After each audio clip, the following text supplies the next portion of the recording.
হয়ে গেল। এই আন্দোলনকে আবার পুনর্জাগরিত করবার জন্য 1866 সালে ভারতের সাহারানপুর জেলার অন্তর্গত, উত্তর প্রদেশের অন্তর্গত সাহারানপুর জেলার দেওবন্দ নামক গ্রামে একটা মাদ্রাসা কায়েম হলো।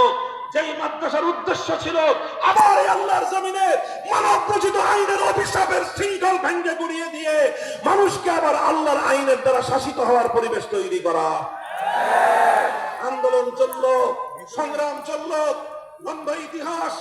যখন 1947 সাল আসলো, 1947 সালে এই ভারতবর্ষের মুসলমানদের দীর্ঘ সংগ্রামের ফলে ব্রিটিশ প্রবর্তিত সেই গোলামীর শিকল থেকে মুক্ত হওয়ার পরিবেশ তৈরি হলো।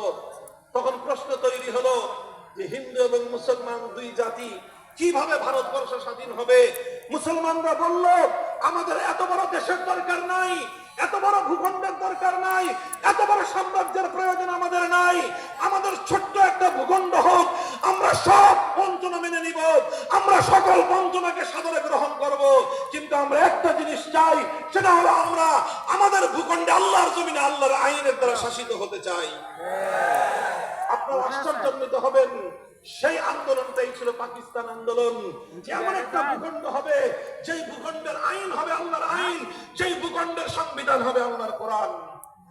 আর সবচেয়ে বড় আশ্চর্যের বিষয় হলো এই ভারত উপমহাদেশে যতগুলো মুসলিম প্রধান ভূখণ্ড ছিল, সেই পাঞ্জাব থেকে শুরু করে লাহোর পর্যন্ত, সেই করাচি থেকে নিয়ে শুরু করে খাইবার পখতুনখোয়া পর্যন্ত, এই পূর্ণ ভারত উপমহাদেশে সবচেয়ে যে অঞ্চলের মানুষ আল্লাহর আইনের দ্বারা মুসলমানদের শাসন ব্যবস্থা কায়েম করার জন্য সবচেয়ে বেশি রক্ত দিয়েছে, সবচেয়ে বেশি ত্যাগের কোরবানি করেছিল যে অঞ্চলের মানুষ, সবচেয়ে বেশি অভূত